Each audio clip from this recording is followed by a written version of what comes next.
ಸುಮಾರು 1200 ವರ್ಷಗಳ ಹಿಂದಿನ ಮಾತು. ಭರತ ವರ್ಷ ಕತ್ತಲೆಯಲ್ಲಿ ಮುಳುಗಿತ್ತು. ಅಂದು ಸನಾತನ ಧರ್ಮ ಉಸಿರುಗಟ್ಟಿ ಸಾಯುವ ಸ್ಥಿತಿಯಲ್ಲಿತ್ತು. ಒಂದೆಡೆ ಬೌದ್ಧ ಮತ್ತು ಜೈನ ಧರ್ಮಗಳ ಪ್ರಭಾವ, ಇನ್ನೊಂದೆಡೆ ಕಾಪಾಲಿಕರು, ಚಾರ್ವಾಕರು ಮತ್ತು 72ಕ್ಕೂ ಹೆಚ್ಚು ಬೇರೆ ಬೇರೆ ಪಂಥಗಳ ನಡುವಿನ ಕಚ್ಚಾಟ. ವೇದಗಳು ಸುಳ್ಳು, ದೇವರೇ ಇಲ್ಲ ಎಂಬ ಕೂಗುಗಳು ದೇವಸ್ಥಾನಗಳ ಪ್ರಾಂಗಣದಲ್ಲೇ ಕೇಳಿ ಬರ್ತಾ ಇದ್ವು. ನಮ್ಮ ಋಷಿಮುನಿಗಳು ಸಾವಿರಾರು ವರ್ಷಗಳಿಂದ ಕಾಪಾಡಿಕೊಂಡು ಬಂದಿದ್ದಂತಹ ಪರಂಪರೆ ಕೇವಲ ಕೆಲವೇ ದಶಕಗಳಲ್ಲಿ ಹಳಸಿ ಹೋಗುವ ಭೀತಿ ಎದುರಾಗಿತ್ತು. ಆದರೆ ಕತ್ತಲು ಎಷ್ಟೇ ದಟ್ಟವಾಗಿದ್ರೂ ಸೂರ್ಯನ ಒಂದು ಕಿರಣ ಸಾಕು ಅದನ್ನ ಸೀಳಲು. ಹಾಗೆ ಭಾರತದ ದಕ್ಷಿಣ ತುದಿಯ ಒಂದು ಸಣ್ಣ ಹಳ್ಳಿಯಲ್ಲಿ ಹುಟ್ಟಿದ ಕೇವಲ 8 ವರ್ಷದ ಬಾಲಕನೊಬ್ಬ ಇಡೀ ಭಾರತವನ್ನ ಕಾಲ್ನಡಿಗೆಯಲ್ಲಿ ಸುತ್ತಿ ಸನಾತನ ಧರ್ಮವನ್ನ ಮತ್ತೆ ಜೀವಂತಗೊಳಿಸುತ್ತಾನೆ ಅಂದ್ರೆ ಅದನ್ನು ಯಾರು ಇಮ್ಯಾಜಿನ್ ಕೂಡ ಮಾಡಿರಲಿಲ್ಲ.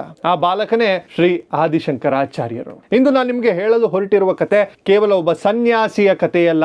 ಇದು ನಾವಿಂದು ಹಿಂದೂ ಧರ್ಮ ಅಂತ ಹೆಮ್ಮೆಯಿಂದ ಹೇಳ್ಕೊಳ್ತೀವಲ್ಲ, ಆ ಅಸ್ತಿತ್ವವನ್ನ ಒಬ್ಬಂಟಿಯಾಗಿ ಕೇವಲ ತನ್ನ ಜ್ಞಾನದ ಬಲದಿಂದ ಹೇಗೆ ಉಳಿಸಿದರು ಎನ್ನುವ ರೋಮಾಂಚಕ ಇತಿಹಾಸವನ್ನು. ದಯವಿಟ್ಟು ಈ ವಿಡಿಯೋನ ಕೊನೆಯವರೆಗೂ ನೋಡಿ, ಯಾಕಂದ್ರೆ ಪ್ರತಿಯೊಬ್ಬ ಹಿಂದುವಿಗೂ ತನ್ನ ಧರ್ಮದ ಬಗ್ಗೆ ಹೆಮ್ಮೆ ಮೂಡಿಸುವಂತಹ ಗೂಸ್ ಬಂಪ್ಸ್ ಫ್ಯಾಕ್ಟ್ಸ್ಗಳು ಈ ವಿಡಿಯೋದಲ್ಲಿದೆ.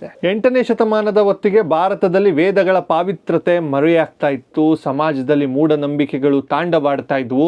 ಜನರಿಗೆ ಭಗವಂತನ ನೈಜ ಸ್ವರೂಪದ ಬಗ್ಗೆ ಗೊಂದಲವಿತ್ತು. ಶೈವರು ಮತ್ತು ವೈಷ್ಣವರು, ಶಾಕ್ತರು ಮತ್ತು ಗಾಣಪತ್ಯರು ತಾವೇ ಶ್ರೇಷ್ಠ ಅಂತ ಕಿತ್ತಾಡ್ತಾ ಇದ್ರು. ಯಜ್ಞ ಯಾಗಾದಿಗಳ ಮೂಲ ಉದ್ದೇಶ ಮರೆತು ಹೋಗಿತ್ತು. ಧರ್ಮದ ಹೆಸರಿನಲ್ಲಿ ಹಿಂಸೆ ನಡೀತಾ ಇತ್ತು. ಸನಾತನ ಧರ್ಮವು ಛಿದ್ರವಾಗಿತ್ತು.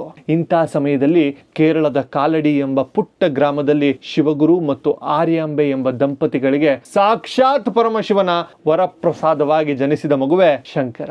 ಶಂಕರಾಚಾರ್ಯರ ಜೀವನ ಒಂದು ಅದ್ಭುತವಾದ ಮತ್ತು ಬಹಳಷ್ಟು ಜನರಿಗೆ ತಿಳಿಯದಿರುವ ಇಂಟ್ರೆಸ್ಟಿಂಗ್ ಫ್ಯಾಕ್ಟ್ ಬಗ್ಗೆ ನಿಮ್ಗೆ ಹೇಳ್ತೀನಿ ಕೇಳಿ. ಶಂಕರರಿಗೆ ಚಿಕ್ಕ ವಯಸ್ಸಿನಲ್ಲೇ ತಂದೆಯ ವಿಯೋಗವಾಗಿತ್ತು, ಅಂದ್ರೆ ತೀರ್ ಹೋಗಿದ್ರು.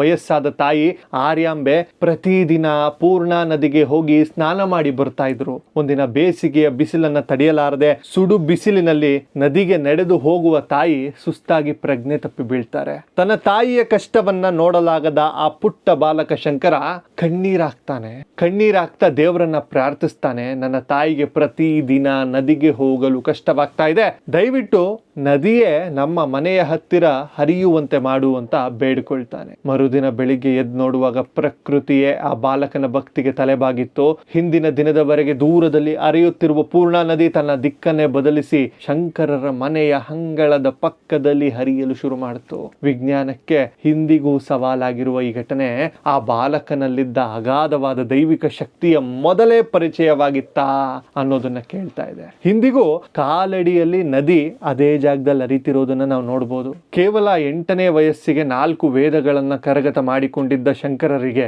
ಪ್ರಪಂಚದ ಸತ್ಯಾಸತ್ಯತೆಗಳ ಅರಿವಾಗಿತ್ತು. ಸನ್ಯಾಸ ದೀಕ್ಷೆ ಪಡೆಯಲು ತಾಯಿಯ ಅನುಮತಿ ಬೇಕಿತ್ತು. ತಾಯಿ ಒಪ್ಪಲಿಲ್ಲ. ಆಗ ನಡೆದಿದ್ದೆ ಮೊಸಳೆ ಘಟನೆ. ನದಿಯಲ್ಲಿ ಸ್ನಾನ ಮಾಡುವಾಗ ಮೊಸಳೆಯೊಂದು ಶಂಕರರ ಕಾಲನ್ನ ಕಚ್ಚಿ ಹಿಡಿದಿರುತ್ತೆ. ತಾಯಿ ನನಗೆ ಸನ್ಯಾಸಿಯಾಗಲು ಅನುಮತಿ ನೀಡಿದರೆ ಮಾತ್ರ ಈ ಮೊಸಳೆ ನನ್ನನ್ನು ಬಿಡುತ್ತದೆ, ಇಲ್ಲದಿದ್ದರೆ ನನ್ನ ಸಾವು ನಿಶ್ಚಿತ ಅಂತಾರೆ. ಅನಿವಾರ್ಯವಾಗಿ ತಾಯಿ ಒಪ್ಪಿಗೆ ನೀಡ್ತಾಳೆ. ಕಾಲು ಬಿಟ್ಟ ಮೊಸಳೆ ಮಾಯವಾಗುತ್ತೆ. ಕೇವಲ 8 ವರ್ಷದ ಬಾಲಕ ತಾಯಿಯ ಕೊನೆ ಕಾಲದಲ್ಲಿ ನಾನು ಬಂದು ನಿನ್ನ ಅಂತ್ಯಕ್ರಿಯೆ ಮಾಡ್ತೀನಿ ಅಂತ ಮಾತು ಕೊಟ್ಟು ಗುರುವನ್ನ ಹುಡುಕೊಂಡು ಮನೆಯಿಂದ ಹೊರಡ್ತಾನೆ ಶಂಕರ. ಸ್ನೇಹಿತರೆ, ಒಂದ್ಸಲ ಯೋಚನೆ ಮಾಡ್ರಿ, ಇವತ್ತಿನ ಕಾಲದಲ್ಲಿ 8 ವರ್ಷದ ಮಕ್ಕಳು ವಿಡಿಯೋ ಗೇಮ್ ಆಡುವ ವಯಸ್ಸು. ಆದರೆ ಆ ವಯಸ್ಸಿನಲ್ಲಿ ಶಂಕರರು ಸನಾತನ ಧರ್ಮವನ್ನ ಉಳಿಸುವ ಮಹಾ ಸಂಕಲ್ಪದೊಂದಿಗೆ ಕಾಲ್ನಡಿಗೆಯಲ್ಲಿ ಸಾವಿರಾರು ಕಿಲೋಮೀಟರ್ ದೂರದ ನರ್ಮದಾ ನದಿ ತೀರಕ್ಕೆ ಹೋಗಿ ಗೋವಿಂದ ಭಗವತ್ಪಾದರ ಬಳಿ ಶಿಷ್ಯರಾಗಲು ಹೊರಟಿದ್ರು. ಇದು ಗೂಸ್ ಬಂಪ್ಸ್ ಅಲ್ವೇನ್ರಿ? ಶಂಕರರ ಅಸ್ತ್ರ ಕತ್ತಿ ಅಥವಾ ಬಿಲ್ಲು ಬಾಣಗಳಲ್ಲಿ ಇರಲಿಲ್ಲ. ಅವರ ಅಸ್ತ್ರ ಜ್ಞಾನ ಮತ್ತು ತರ್ಕ. ಅವರು ಪ್ರತಿಪಾದಿಸಿದ ಸಿದ್ಧಾಂತವೇ ಅದ್ವೈತ. ಅದ್ವೈತ ಅಂದ್ರೆ ಎಷ್ಟೊಂದು ಜನ 2 ಅಂತ ಹೇಳ್ತಾರೆ. 2 ಅಲ್ಲ.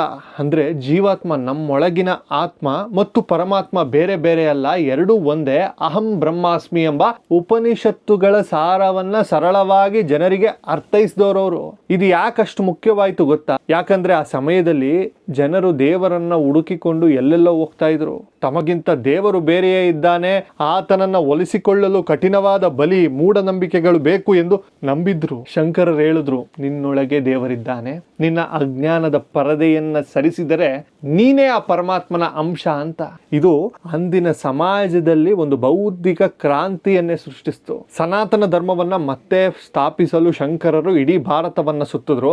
ಯಾರೆಲ್ಲ ವೇದಗಳನ್ನ ವಿರೋಧಿಸ್ತಾ ಇದ್ರೋ ಅವರನ್ನೆಲ್ಲ ಶಾಸ್ತ್ರಾರ್ಥದಲ್ಲಿ ಫಿಲಾಸಫಿಕಲ್ ಡಿಬೇಟ್ನಲ್ಲಿ ಸೋಲಿಸುತ್ತಾ ಬಂದ್ರು. ಆ ಕಾಲದ ಅತಿ ದೊಡ್ಡ ಕರ್ಮಕಾಂಡಿ ಪಂಡಿತರಾದ ಮಂಡನ ಮಿಶ್ರರ ಜೊತೆಗೆ ಚರ್ಚೆ ನಡೆಯುತ್ತೆ. ಇದು ಇತಿಹಾಸದಲ್ಲೇ ಅತ್ಯಂತ ರೋಮಾಂಚಕವಾದದ್ದು. ಸತತ 18 ದಿನಗಳ ಕಾಲ ನಿರಂತರವಾಗಿ ಚರ್ಚೆ ನಡೆಯುತ್ತೆ. ಕಡೆಗೆ ಮಂಡನ ಮಿಶ್ರರು ಸೋಲೊಪ್ಕೊಳ್ತಾರೆ. ಆದ್ರೆ ಅಲ್ಲಿಗೆ ಮುಗಿಯಲಿಲ್ಲ. ಮಂಡಲ ಮಿಶ್ರರ ಪತ್ನಿ ಉಭಯ ಭಾರತಿ, ನನ್ನ ಗಂಡನ ಅರ್ಧಾಂಗಿ ನಾನು, ನನ್ನನ್ನು ಸೋಲಿಸಿದ್ರೆ ಮಾತ್ರ ನಿನ್ನ ಗೆಲುವು ಪೂರ್ಣ ಆಗುತ್ತೆ ಅಂತ ಸವಾಲನ್ನ ಹಾಕ್ತಾಳೆ. ಕೇವಲ ಬ್ರಹ್ಮಚಾರಿಯಾಗಿದ್ದ ಶಂಕರರಿಗೆ ಗೃಹಸ್ಥಾಶ್ರಮದ ಬಗ್ಗೆ ಕಠಿಣ ಪ್ರಶ್ನೆಗಳನ್ನ ಕೇಳ್ತಾಳೆ. ಆಗ ಶಂಕರರು ಏನ್ ಮಾಡಿದ್ರು ಗೊತ್ತಾ? ತಮ್ಮ ಯೋಗ ಶಕ್ತಿಯಿಂದ ಸತ್ತಿದ್ದ ಒಬ್ಬ ರಾಜನ ದೇಹವನ್ನ ಪ್ರವೇಶಿಸಿ, ಪರಕಾಯ ಪ್ರವೇಶ ಅಂತ ಕರೀತಾರೆ, ಅರಮನೆಯಲ್ಲಿ ವಾಸವಿದ್ದು ಸಂಸಾರದಲ್ಲಿ ಎಲ್ಲಾ ಅನುಭವಗಳನ್ನ ಪಡೆದು ಮರಳಿ ಬಂದು ಉಭಯ ಭಾರತೀಯ ಪ್ರಶ್ನೆಗಳಿಗೆ ಉತ್ತರವನ್ನ ನೀಡ್ತಾರೆ.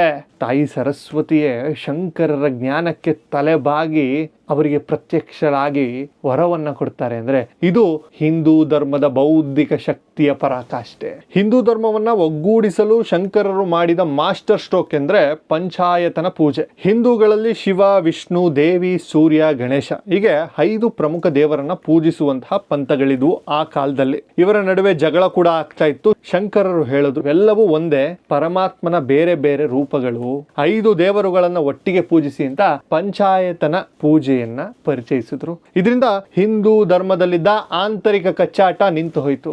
ಕೇವಲ 32 ವರ್ಷಗಳ ಜೀವಿತಾವಧಿಯಲ್ಲಿ ಅವರು ಇಡೀ ಭಾರತವನ್ನ 3 ಬಾರಿ ಕಾಲ್ನಡಿಗೆಯಲ್ಲಿ ಸುತ್ತಿದ್ರು. ಕಾಶ್ಮೀರದಿಂದ ಕನ್ಯಾಕುಮಾರಿಯವರೆಗೆ ಸನಾತನ ಧರ್ಮದ ರಕ್ಷಣೆಗಾಗಿ ದೇಶದ 4 ದಿಕ್ಕುಗಳಲ್ಲಿ 4 ಬೃಹತ್ ಜ್ಞಾನಪೀಠಗಳನ್ನು ಸ್ಥಾಪಿಸಿದ್ರು. ದಕ್ಷಿಣದಲ್ಲಿ ಶೃಂಗೇರಿ ಶಾರದಾ ಪೀಠ ಕರ್ನಾಟಕದಲ್ಲಿದೆ, ಪೂರ್ವದಲ್ಲಿ ಪೂರಿ ಗೋವರ್ಧನ ಪೀಠ ಒಡಿಶಾದಲ್ಲಿದೆ, ಪಶ್ಚಿಮದಲ್ಲಿ ದ್ವಾರಕಾ ಕಾಳಿಕಾ ಪೀಠ ಗುಜರಾತ್ನಲ್ಲಿದೆ, ಉತ್ತರದಲ್ಲಿ ಬದ್ರಿನಾಥ್ ಜ್ಯೋತಿರ್ಮಠ ಉತ್ತರಾಖಂಡದಲ್ಲಿದೆ. ಇವತ್ತಿಗೂ ಭಾರತದ ಸಾಂಸ್ಕೃತಿಕ ಏಕತೆಯನ್ನ ಕಾಪಾಡಿಕೊಂಡು ಬರುತ್ತಿರುವುದು ಇದೇ 4 ಪೀಠಗಳು. ಯಾವಾಗೆಲ್ಲ ಧರ್ಮಕ್ಕೆ ಗ್ಲಾನಿ ಉಂಟಾಗುತ್ತದೆಯೋ ಆಗ ಭಗವಂತ ಯಾವುದಾದರೂ ಒಂದು ರೂಪದಲ್ಲಿ ಬಂದು ಧರ್ಮವನ್ನ ರಕ್ಷಿಸ್ತಾನೆ ಎಂಬ ಗೀತೆಯ ಮಾತಿಗೆ ಶಂಕರಾಚಾರ್ಯರು ಜೀವಂತ ಉದಾಹರಣೆ. ಕೇವಲ 32ನೇ ವಯಸ್ಸಿಗೆ ಕೇದಾರನಾಥದಲ್ಲಿ ಅವರು ನಿರ್ವಿಕಲ್ಪ ಸಮಾಧಿ ಹೊಂದಿದ್ರು. ಆದ್ರೆ ಆ 32 ವರ್ಷಗಳಲ್ಲಿ ಅವರು ಬರೆದ ಭಾಷ್ಯಗಳು ಸೌಂದರ್ಯ ಲಹರಿ, ಶಿವಾನಂದ ಲಹರಿ, ಭಜಗೋವಿಂದಂನಂತಹ ಅದ್ಭುತ ಕೃತಿಗಳು ಇಂದಿಗೂ ಕೋಟ್ಯಾಂತರ ಹಿಂದೂಗಳಿಗೆ ದಾರಿದೀಪವಾಗಿದೆ. ಇವತ್ತು ನಾವು ದೇವಸ್ಥಾನಗಳಿಗೆ ಹೋಗ್ತಿದ್ದೇವೆ, ನಮ್ಮ ವೇದ ಉಪನಿಷತ್ತುಗಳು ಉಳಿದುಕೊಂಡಿದೆ, ನಮ್ಮ ಧರ್ಮ ಜೀವಂತವಾಗಿದೆ ಅಂದ್ರೆ ಅದಕ್ಕೆ ಆ ಒಬ್ಬ ಯುವ ಸನ್ಯಾಸಿಯ ಅಪ್ರತಿಮ ತ್ಯಾಗ ಮತ್ತು ಜ್ಞಾನವೇ ಕಾರಣ. ಶಂಕರ ಜಯಂತಿಯ ಈ ಸಂದರ್ಭದಲ್ಲಿ ಪ್ರತಿ ಹಿಂದುವು ಆ ಮಹಾನ್ ಚೇತನವನ್ನ ಸ್ಮರಿಸಲೇಬೇಕು. ಈ ವಿಡಿಯೋ ನಿಮಗೆ ರೋಮಾಂಚನ ತಂದಿದ್ರೆ, ನಮ್ಮ ಸನಾತನ ಧರ್ಮದ ಬಗ್ಗೆ ಅರಿವನ್ನ ಮೂಡಿಸಿದ್ರೆ ಪ್ರತಿಯೊಬ್ಬರಿಗೂ ನೀವು ಶೇರ್ ಮಾಡಿ. ದಯವಿಟ್ಟು ಇದು ಪ್ರತಿಯೊಬ್ಬ ಕನ್ನಡಿಗನಿಗೂ ತಲುಪಬೇಕು. ಲೈಕ್ ಮಾಡಿ, ಶೇರ್ ಮಾಡಿ. ಕಮೆಂಟ್ ಬಾಕ್ಸ್ ನಲ್ಲಿ ಜಯತು ಜಯತು ಶಂಕರ ಅಥವಾ ಹರ ಹರ ಮಹಾದೇವ ಅಂತ ಕಮೆಂಟ್ ಮಾಡಿ. ಸನಾತನ ಧರ್ಮದ ಇಂತಹ ಇನ್ನು 10 ಹಲವು ಅದ್ಭುತ ಕಥೆಗಳಿಗೆ ನನ್ನ ಚಾನೆಲ್ ಅನ್ನ ಸಬ್ಸ್ಕ್ರೈಬ್ ಮಾಡಿಕೊಳ್ಳಿ. ಧನ್ಯವಾದಗಳು.